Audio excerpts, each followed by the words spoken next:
ఉమ్మడి ఆదిలాబాద్ జిల్లాలో ginning mills బంద్ కొనసాగుతోంది. సీసీఐ అనుసరిస్తున్న విధానాలకు వ్యతిరేకంగా పత్తి కొనుగోళ్లను Telangana cotton millers and traders welfare association నిలిపివేసింది. దీంతో ఎక్కడికక్కడ పత్తి కొనుగోళ్లు నిలిచిపోయాయి.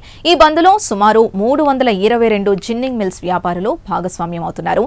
L1, L2, L3 సమస్యను పరిష్కరించాలని, ఎకరాకు 7 క్వింటాల ఆంక్షలు ఎత్తివేయాలని డిమాండ్ చేస్తున్నారు.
ఉమ్మడి ఆదిలాబాద్ జిల్లాలో పత్తి రైతుల కష్టాలు తప్పడం లేదని చెప్పవచ్చు.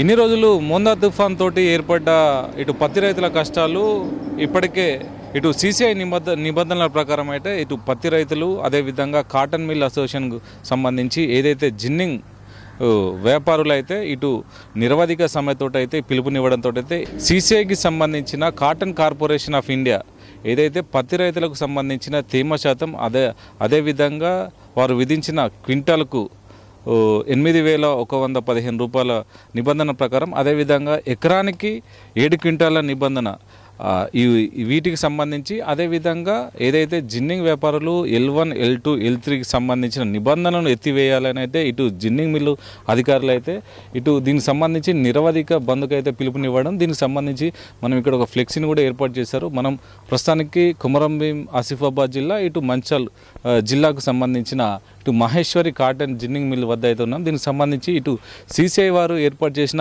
L1, L2, L3 పేర్లతో కొన్ని మిల్లులను నడిపి కొన్ని మిల్లులకు మాత్రమే నడిపేందుకు రాష్ట్ర ప్రభుత్వంలోని అన్ని జిన్నింగ్ మిల్లులు నడపాలని ఇటు రాష్ట్ర ప్రభుత్వం మరియు సీసీఐ అధికారులు ఎన్నిసార్లు విన్నవించుకున్నా కూడా అన్ని మిల్లులు నడపనందుకైతే తప్పని పరిస్థితుల్లో ఇటు నిరవధిక సమ్మెకు అయితే పిలుపునిచ్చారు. దీనికి సంబంధించి ఏది ఏమైనా ఇటు భారతీయ పత్తి సంస్థ ఏదైతే సీసీఐ నిబంధనల ప్రకారం 8,110 రూపాయలు క్వింటాలకు అయితే ఇటు పత్తిని అయితే ఉంచారు. దీనికి సంబంధించి ఇటు తేమ శాతం 8% ఉంచారు. దీనికి సంబంధించిన ఇప్పటికే నిబంధనలు ఎత్తివేయాలని, ఎందుకంటే ఇటు అధిక వర్షాలతోటి అయితే ఇటు అధిక ఉష్ణోగ్రతల నేపథ్యంలో ఇటు కనిష్ట స్థాయికి అయితే ఉష్ణోగ్రతలు తగ్గిపోవడంతో అయితే దీనికి సంబంధించిన పత్తి వ్యాపారస్తులు అయితే తేమ శాతం అధికంగా ఉంటుంది.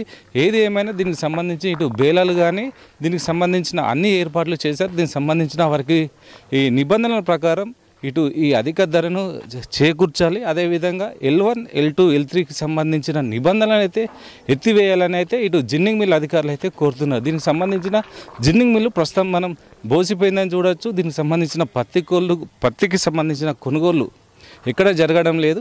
అయితే ఏది ఏమైనా కూడా ఈరోజు ఇటు ఉమ్మడి ఆదిలాబాద్ జిల్లాకు మంత్రి కేటీఆర్ ఇటు పత్తి రైతుల కోసం ఇటు జిన్నింగ్ మిల్లుల కోసం అయితే ఇటు ఒక భరోసా యాత్ర ఏర్పాటు చేశారు. దీనికి సంబంధించి ఇటు బైన్సా అదేవిధంగా ఆదిలాబాద్లో కేటీఆర్ అయితే ఇటు జిన్నింగ్ మిల్ అధికారులతోటి ఇటు పత్తి రైతులతోటి అయితే మాట్లాడనున్నారు. ఏది ఏమైనా కూడా మొత్తానికైతే జిన్నింగ్ మిల్ తోటి ఇటు సీసీఐ నిబంధనలు ఎత్తివేయాలని అయితే ఇటు జిన్నింగ్ మిల్ సంస్థలు అయితే కోరుతున్నాయి. ఏది ఏమైనా కూడా దీనికి తోటైతే ఇటు పత్తి రైతులకు అయితే కష్టాలు అయితే తప్పడం లేదని చెప్పవచ్చు. కెమెరా పర్సన్ రాముతో చంద్రశేఖర్, ప్రైమ్9 న్యూస్, మంచిర్యాల జిల్లా.